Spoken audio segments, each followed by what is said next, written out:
Papa se habría considerado irreverente. Y a pesar de la agonía de mi familia, el Papa nunca nos ofreció mayor información. Movido por la desesperación, mi padre se vio obligado a lanzar una súplica a los secuestradores. Messaggio di Ercolo Orlandi per i rapitori della figlia Emanuela. Io, il padre di Emanuela ed interprete del pensiero, delle sensazioni, del turbamento profondo e incommensurabile, dolore di mia moglie, ho deciso di rispondervi personalmente e direttamente. Noi, padre e madre di Emanuela, abbiamo il diritto di chiedere a voi una precisa risposta. Se Emanuela è ancora viva, trovatelo. Se la cara adorata Emanuela è morta, indicateci il luogo dove trovare la nostra Emanuela, perché in ginocchio noi si possa pregare per lei, vicino a lei.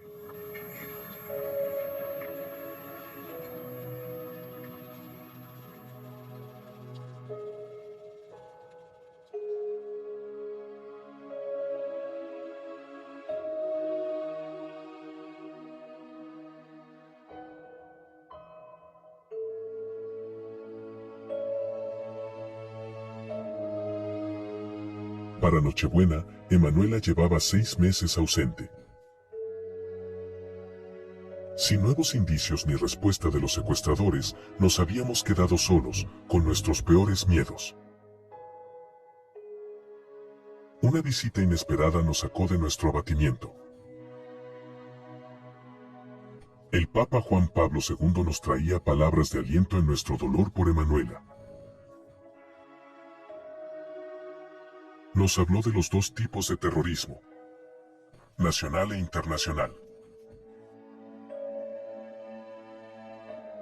Nos dijo que nuestra pérdida fue resultado del terrorismo internacional y que él haría todo lo que estuviera a su alcance para que Emanuela volviera con nosotros.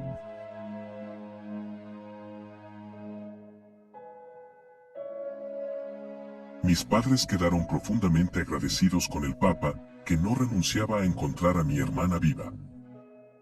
Sus palabras renovaron nuestra confianza en las autoridades del Estado Vaticano. Durante esa visita, Juan Pablo II me ofreció espontáneamente empleo en el Banco del Vaticano. Yo era un muchacho de 23 años sin experiencia. Yo quedé encantado. Pero me pregunté si el Papa estaría solo tratando de consolarnos. ¿Por qué culpó al terrorismo internacional? ¿Qué más podía saber y por qué no nos lo compartía? Pasaron más de 20 años sin nuevos indicios sobre la desaparición de Emanuela. La promesa del Papa a mi familia ya era solo un recuerdo. Mi padre dedicó su vida al Vaticano y a los 3 papas a los que sirvió.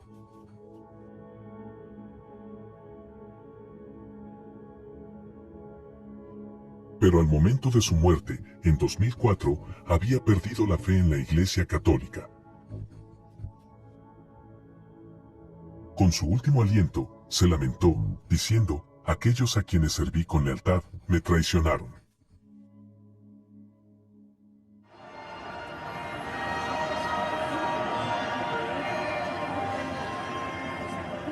Poco después, en abril de 2005, el Papa Juan Pablo II enfermó. Cayó en coma y falleció. Siempre creí que el Papa algún día compartiría la verdad sobre mi hermana. Pero la esperanza murió con él. Su última voluntad lo confirmó. Non lascio dietro di me alcuna proprietà di cui sia necessario disporre. Quanto alle cose di uso quotidiano che mi serviranno, chiedo di distribuirle come apparirà opportuno. Gli appunti personali siano bruciati. Esas últimas palabras nos convencieron de que se llevaba el secreto de la desaparición de mi hermana a la tumba.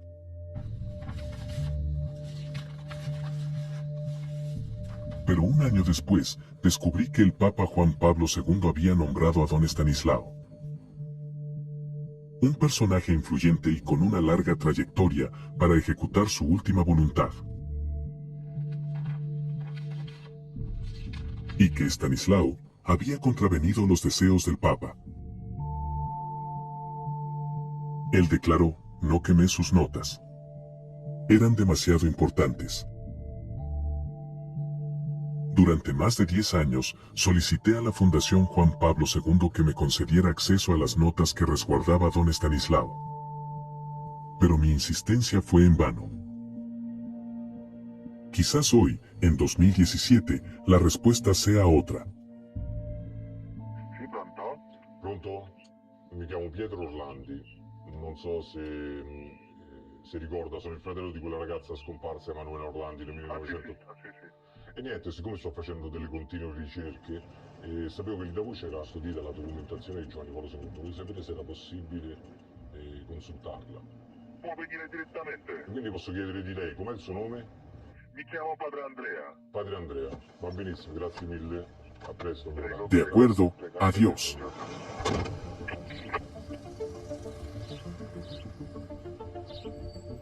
Después de 34 años de preguntas, estaba a punto de obtener algunas respuestas de Juan Pablo II. Prego, scendiamo. Giugno, no? Sì. E così, giorno per giorno, preparavano per Giovanni Paolo II.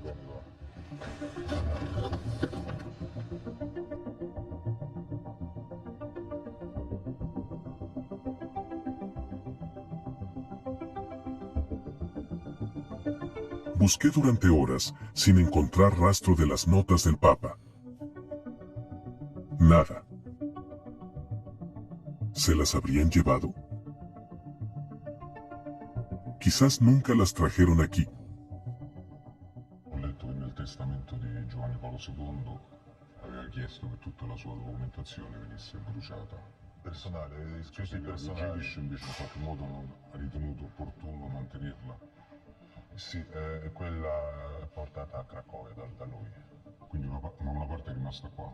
No, Ha portato i tutto documenti a personali, Cracovia, ha portato tutto a che lui si occupava come suo segretario, lo ha portato con sé a Cracovia. Lei non li ha mai potuti consultare questi documenti? Nessuno. Mai, mai. Ma pensa che in quei documenti personali ci possa essere qualcosa che riguarda la scomparsa di Emanuela oppure no? Questo non lo so perché non ho avuto mai accesso a questi documenti personali. Mi sembra che era una corrispondenza personale di Papa Domitila. Luego de la muerte del Papa, don Estanislao fue nombrado arzobispo de Cracovia, en Polonia, y se le denominó Cardenal Siwis. Yo estaba determinado a contactarlo.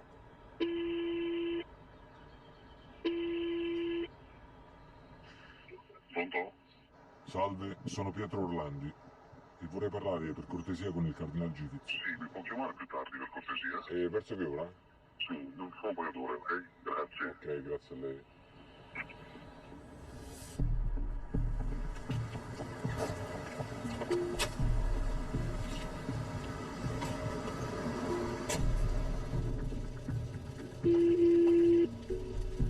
Poczta głosowa.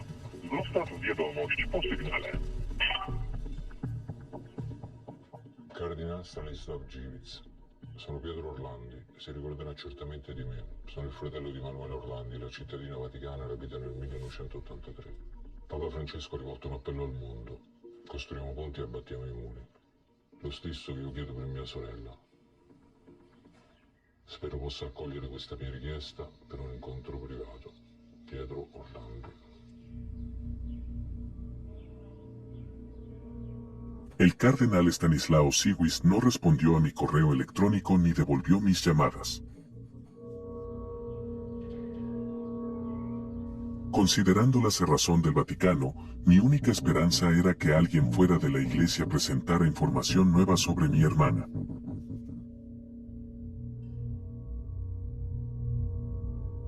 El 12 de septiembre de 2005.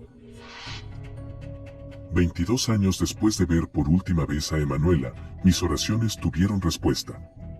Una agencia local de noticias recibió información que agregaba una nueva dimensión a la desaparición de mi hermana.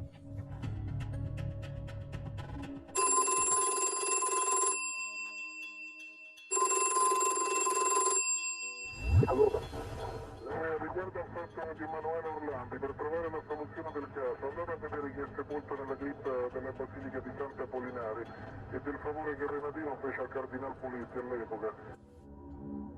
Nella Basilica di Sant'Apollinare, dove questo signore anonimo ci ha detto andate a vedere, si diceva che fosse stato sepolto appunto Enrico De Pedis, un bandito della banda della Magliana. La Magliana è un quartiere qui di Roma.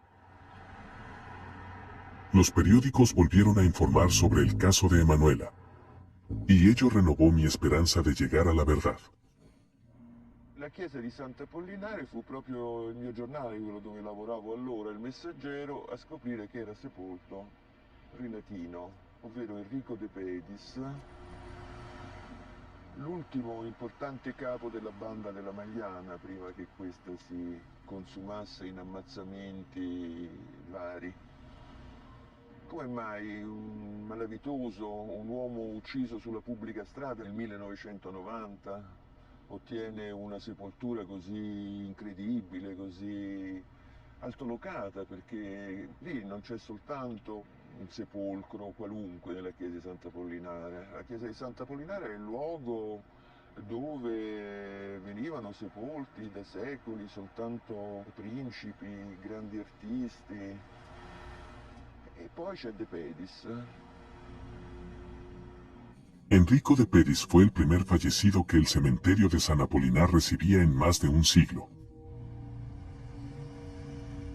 ¿Por qué este hombre, un delincuente conocido, merecía un lugar entre las figuras más veneradas y respetadas de Roma? Me dirigí a las autoridades rogando que exhumaran a Enrico de Pedis en busca de indicios que nos aclararan el destino de mi hermana. Pero ignoraron mis súplicas. Así que me dirigí a los medios de comunicación, que habían seguido el caso de Emanuela con nosotros, con la esperanza de que la presión pública les hiciera responder. Bellissimo il Papa. Ho parlato con persone vicine all''ndrangheta, alla mafia, alla massoneria, ai servizi. Sono diventato una spugna. La gente salió a la calle para expresar solidaridad y apoyo a mi afán de llegar a la verdad. Queremos respuestas, queremos respuestas. Pero la policía, el servicio secreto y el Vaticano guardaron silencio, como habían hecho desde hacía más de 20 años.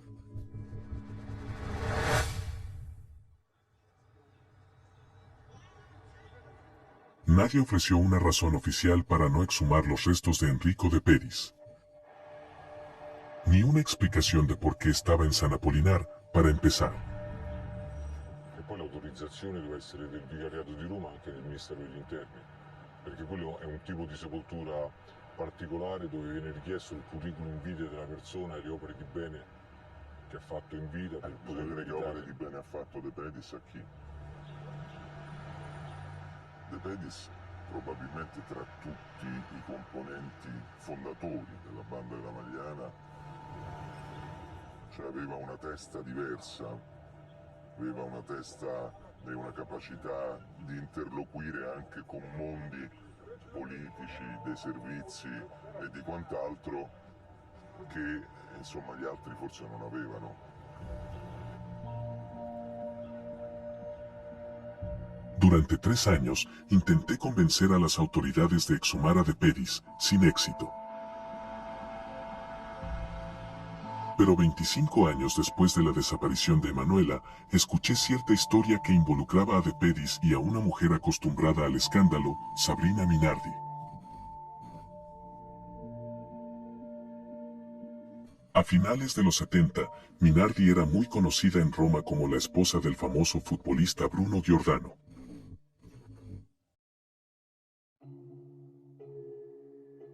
En 1982, abandonó a Giordano por De Pedis, en medio de un escándalo.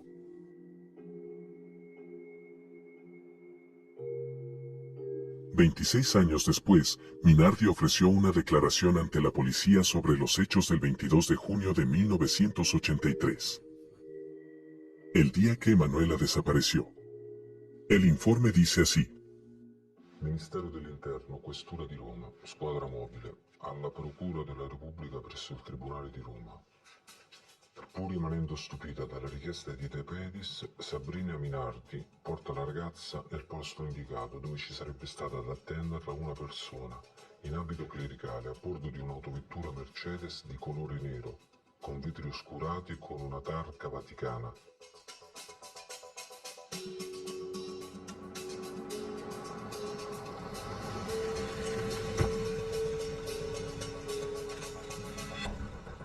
Emanuela un po' piangeva, un po' rideva, era come drogata. Chiedeva del fratello. Poi la presero dalla macchina quasi di peso.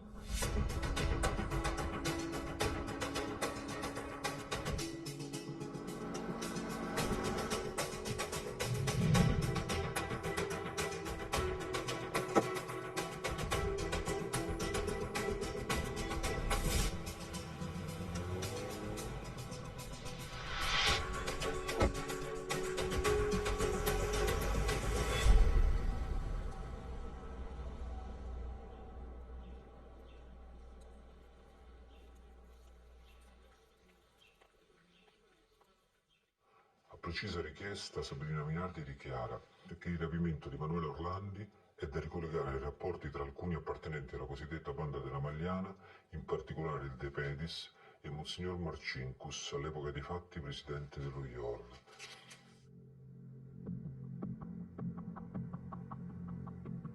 Marcinkus. Arzobispo Paul Casimir Marcinkus, jefe del Banco del Vaticano. Yo lo conocía. Fue mi jefe por muchos años. Desde el día en que el Papa me ofreció ese empleo en el Banco del Vaticano, la Nochebuena de 1983. Conosciuto bene Marcinkus. Sì, lui ha avuto un ruolo in sequestro, ma non è stato un grande attore con noi. Perché forse era una delle persone in Vaticano più vicine a mia madre e mio padre, quando mi incontravo. Quando loro andavano sempre a pregare in giardino, mentre gli altri cardinali, appena li vedevano da lontano, mio padre e mia madre che passavano, deviavano e si allontanavano. Dopo la Sì. tragedia. Lui era l'unico che si avvicinava e stava lì con loro, chiacchierava con loro di qualunque cosa. Quindi ripeto, era un grandissimo attore, oppure non c'entra nulla con sequestro Emanuele. Stupendo per la prima ipotesi.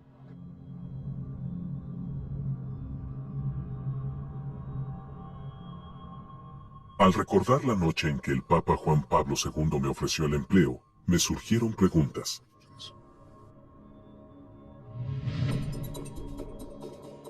¿Por qué me quería en el banco, habiendo otras opciones en el Vaticano?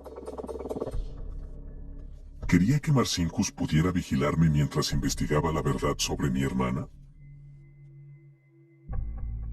Cuando trabajaba en el Banco del Vaticano, ignoraba la posible participación de la banda de la Magliana en el secuestro de mi hermana. O la relación entre De Pedis y Marcinkus y el Vaticano.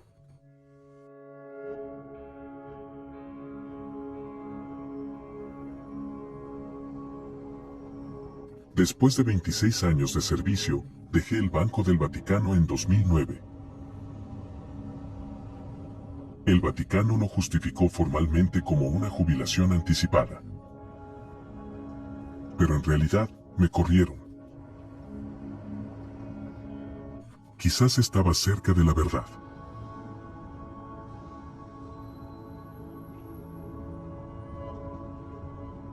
Seguí presionando a los funcionarios del Vaticano para que exhumaran la tumba de De Pedis hasta que, finalmente, en 2012, accedieron. 3 strati, 3 teche di rame e di zinco, un sarcofago per il corpo di Renatino De Pedis, morto crivellato di colpi in un regolamento di conti e sepolto nella basilica al centro di Roma. Abito blu scuro, cravatta dello stesso colore, camicia ingiallita dal tempo e un corpo conservato in perfette condizioni, quello che gli investigatori della scientifica si sono trovati di fronte quando nel cortile della basilica di Sant'Apollinare aprono la tomba del boss della Magliana.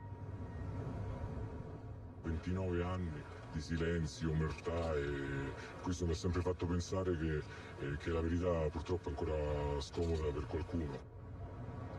Con la imagen de De Pedis en todos los noticiarios y los periódicos. De pronto comprendí el primer indicio relacionado con la desaparición de mi hermana.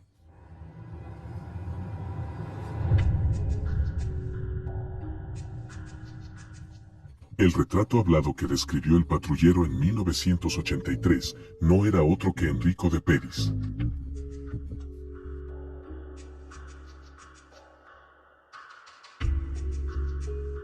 Al fin sabía quién había secuestrado a mi hermana.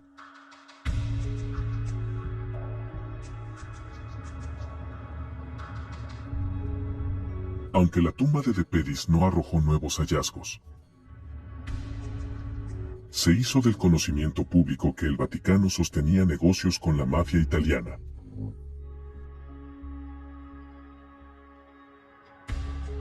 Luego de la exhumación, comenzaron a circular historias que acusaban al Banco del Vaticano de lavar enormes sumas de dinero criminal. Dinero que aparentemente había desaparecido. Quedaba terriblemente claro que el secuestro de Emanuela tenía que ver con ese dinero desaparecido y no con Ali Akça y el atentado contra el Papa.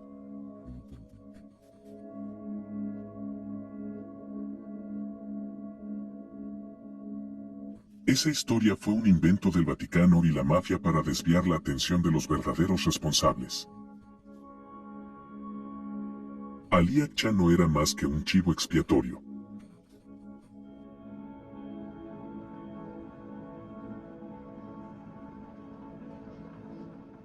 Per uno stranissimo destino tua sorella è entrato nel meccanismo di quello che Giovanni Falcone chiamava il gioco grande della storia.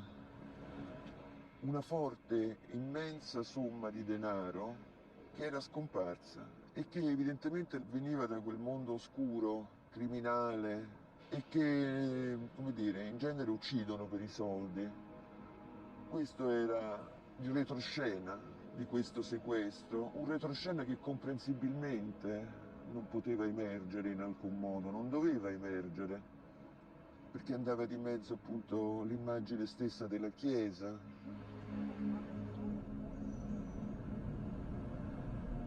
Si la banda de la Magliana secuestró a mi hermana para presionar al Banco del Vaticano y recuperar su dinero, surge una pregunta.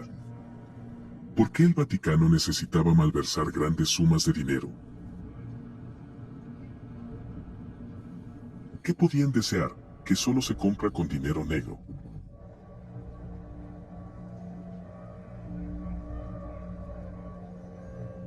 Encontré las respuestas en un documento que el banquero Roberto Calvi le había escrito al Papa Juan Pablo II. En su carta de junio de 1982, Calvi amenazaba con exponer al Vaticano por usar dinero robado a criminales para financiar a Solidaridad, un sindicato polaco en ascenso. El único sindicato liberal del bloque comunista. Un año antes del secuestro de mi hermana, Calvi escribió: Santità, sono stato io ad addossarmi il pesante fardello degli errori, nonché delle colpe commesse dagli attuali e precedenti rappresentanti dello IOR. Sono proprio molti coloro che vorrebbero sapere da me se ho fornito mezzi economici a Solidarnosc o anche armi e finanziamenti ad altre organizzazioni di paesi dell'Est. Santità, a lei mi rivolgo perché solo attraverso il suo alto intervento è ancora possibile respingere il terribile spettro di una immane sciagura. Grato nel bacio del Sacro Anello, mi confermo della santità vostra.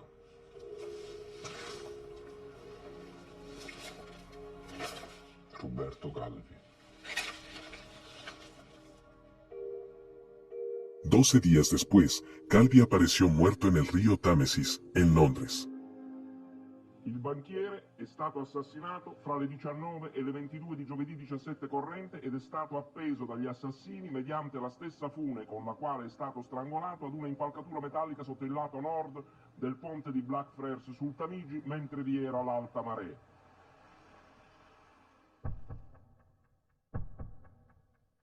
El Papa Juan Pablo II estaba usando dinero de la mafia para luchar contra el comunismo.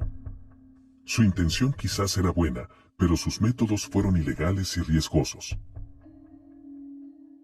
y prefirió protegerse a sí mismo. Mi hermana había sido sacrificada en el altar de la Guerra Fría para acelerar el colapso de la Unión Soviética.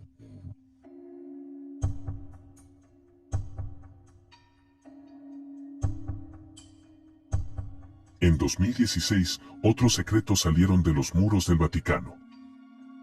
Me enteré de que el Vaticano y el gobierno italiano estuvieron negociando en secreto el secuestro de mi hermana. El periodista Gianluigi Nuzzi tuvo acceso a las negociaciones. Noi abbiamo da una parte lo Stato italiano, dall'altra parte abbiamo due monsignori del Vaticano, Stato Vaticano e Italia, che si incontrano perché? Perché c'è una trattativa vuol dire che qualcuno offre qualcosa e l'altro c'è un baratto.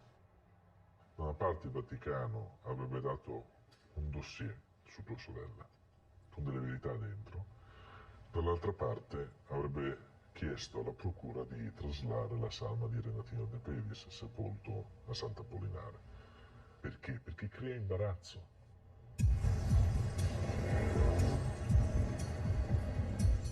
Quedaba claro por qué el Vaticano permitió la exhumación de De Pedis en 2012. El gobierno italiano acordó sacar del Vaticano el cuerpo de De Pedis y a cambio, el Vaticano compartiría información sobre la desaparición de Emanuela. Pero, ¿dónde está ese informe? ¿Y qué le pasó a mi hermana? Para averiguarlo, presenté una denuncia formal con ayuda de una de las mejores abogadas de Roma, Laura Sgoro. Al comandante del corpo della Gendarmeria dello Stato Città del Vaticano. Le fonti consultate riferiscono dell'esistenza di una trattativa avvenuta anche nel territorio dello Stato della Città del Vaticano tra la fine del 2011 e i primi mesi del 2012. Risulta quanto mai necessario che la Città dello Stato Vaticano apra un'indagine sulla scomparsa di Emanuela Orlandi e che chiarisca definitivamente ogni circostanza che vede coinvolta la Santa Sede in questa tristissima vicenda, con osservanza 21 novembre 2017. Questo ultimo fatto della trattativa, secondo me, è il fatto più importante accaduto in 34 anni. Certo, il fatto ancora più importante è che questa trattativa non sia di fatto mai stata smentita da nessuno. Quindi il silenzio da parte di entrambi non fa altro che avvalorare il contenuto di quanto è emerso. Quindi è necessario a questo punto che il Vaticano possa spiegare di questa trattativa e di tutte le incongruenze che ci sono state in questi anni. Anche perché Emanuela è cittadina vaticana.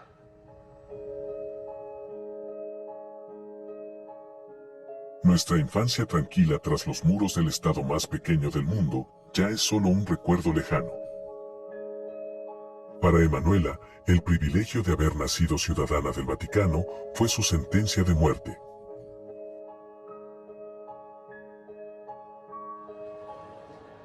Y constituyó un turbio legado que nos apartaría de la verdad. De una verdad que se vuelve más incomprensible conforme pasan los años. El 27 de abril de 2014, el Papa Juan Pablo II fue canonizado.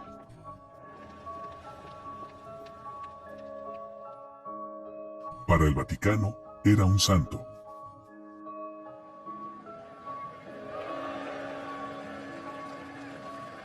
Estoy seguro de que el Papa Francisco, como sus predecesores, sabe lo que le pasó a Emanuela. Han pasado 35 años desde que nos la arrebataron. Durante ese tiempo, me casé con una extranjera y perdí la ciudadanía vaticana. Me obligaron a jubilarme anticipadamente en el Banco del Vaticano. He hecho demasiadas preguntas que el Vaticano no quiere responder. Ya no soy bienvenido en el lugar que me vio crecer feliz y alegre. Pero el dolor por la pérdida de mi hermana es más fuerte que la resistencia del Vaticano. La mordaza que calla a la verdad y oprimió a mi familia mientras mi padre dedicaba su vida al Papa,